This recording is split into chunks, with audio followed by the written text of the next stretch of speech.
Now we will read the lines of the chapters, and please don't forget to like and subscribe my video. Okay, now we'll start. The first line: one day back, there in the good old days, when I was 9, and the world was full of every imaginable kind of magnificence, and the life was still a delightful and mysterious dream. Students, जहाँ कहीं भी आपको I मिलेगा, it means he is the narrator of the chapter. And who is the narrator? The narrator is Aram. ये सारा जो आप story पढ़ोगे ना, ये सारी स्टोरी हमें एरम ने बताया है. Then Aram is the narrator of the story. तो एरम बता रहा है कि जब मैं 9 वर्ष का था, 9 साल का था, the world was full of every imaginable kind of magnificence. Magnificence means शानदार. आप समझ सकते हो कि जब कोई बच्चा अपने चाइल्डहुड में होता है, बचपन में होता है, तो उसके लिए वो पूरा वर्ल्ड एक शानदार ही लगता है, उसको मैग्निफिशेंस लगता है. तो जो एरम है वो भी 9 ईयर्स का था, तो उसको दुनिया के बारे में कुछ ज़्यादा तो पता नहीं था, इसलिए उसको दुनिया क्या लगती थी, बहुत ही इमेजिनेबल लगती थी, उसको हर चीज़ें काल्पनिक लगती थी और शानदार लगती थी. And the life was still a delightful. और उसका जो जीवन था वो पूरी तरह से प्रसन्नता से भरा हुआ था. And mysterious dream. और वो बहुत ही मिस्टीरियस, रहस्यमय तरह के सपने देखा करता था जो एरम है. My cousin Mourad, who was considered crazy by everybody. और एरम बता रहा है कि इनका जो कज़िन था मोराद, उसे लोग क्या मानते थे, उसे बहुत ही क्रेजी मानते थे सभी लोग. Who knew him except me. Who knew him except me, जिसे केवल मैं जानता था कि मोराद कैसा है. Came to my house at 4 in the morning. और एरम कह रहा है कि 4 बजे, एट 4 मीन्स 4 बजे, early morning, and woke me up tapping on the window of my room. Aram is telling us that कि मुराद उसके घर पे 4 बजे भोर में आता है और उसके विंडो पर टैप करता है, उसके रूम के विंडो पर टैप करता है. एरम, ही सेड. मुराद जब उसके रूम पे आता है, विंडो पे नॉक करता है, तो वो बुलाता है, Aram. I jumped out of the bed and looked out of the window. तो एरम कहता है कि मैं बिस्तर से उछल पड़ा और मैंने बाहर की ओर विंडो से देखा. I couldn't believe what I शा. मुझे इस चीज़ पर भरोसा ही नहीं हुआ कि मैं क्या देख रहा था. It was not morning yet. मैंने आपको बताया कि 4 बजे सुबह, तो प्रॉपरली तो मॉर्निंग नहीं होगी, मॉर्निंग का भी स्टार्टिंग था. बट इट वॉज समर, लेकिन ये गर्मियों का दिन था. एंड विद डे ब्रेक, और ऐसा लग रहा था जैसे अब दिन की शुरुआत होने वाली है. Not many minutes around the corner of the world, it was light enough for me to know I was not dreaming. And कह रहा है कि not many minutes around the corner of the world, it was light. और जो world है, जो दुनिया है, उसके कोने में प्रकाश अब फैलने ही वाली थी.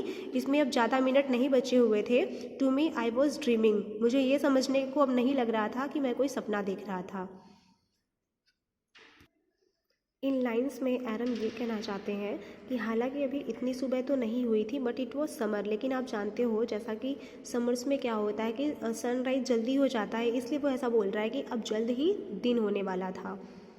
माई cousin Mourad was sitting on a beautiful white horse.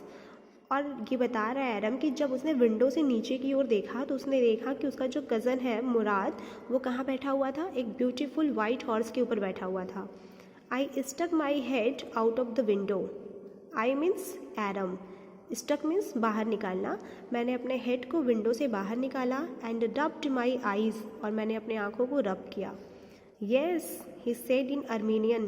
तो मोराद ने अर्मीनियन लैंग्वेज में बोला, हाँ, इट्स अ हॉर्स, यह एक घोड़ा है. यू आर नॉट ड्रीमिंग, तुम कोई स्वप्न नहीं देख रहे हो. मेक इट क्विक, जल्दी करो. If you want to ride, यदि तुम्हें घोड़े पर सवारी करनी है तो. I knew my cousin Murad enjoyed being alive more than anybody else who had ever fallen into the world by mistake.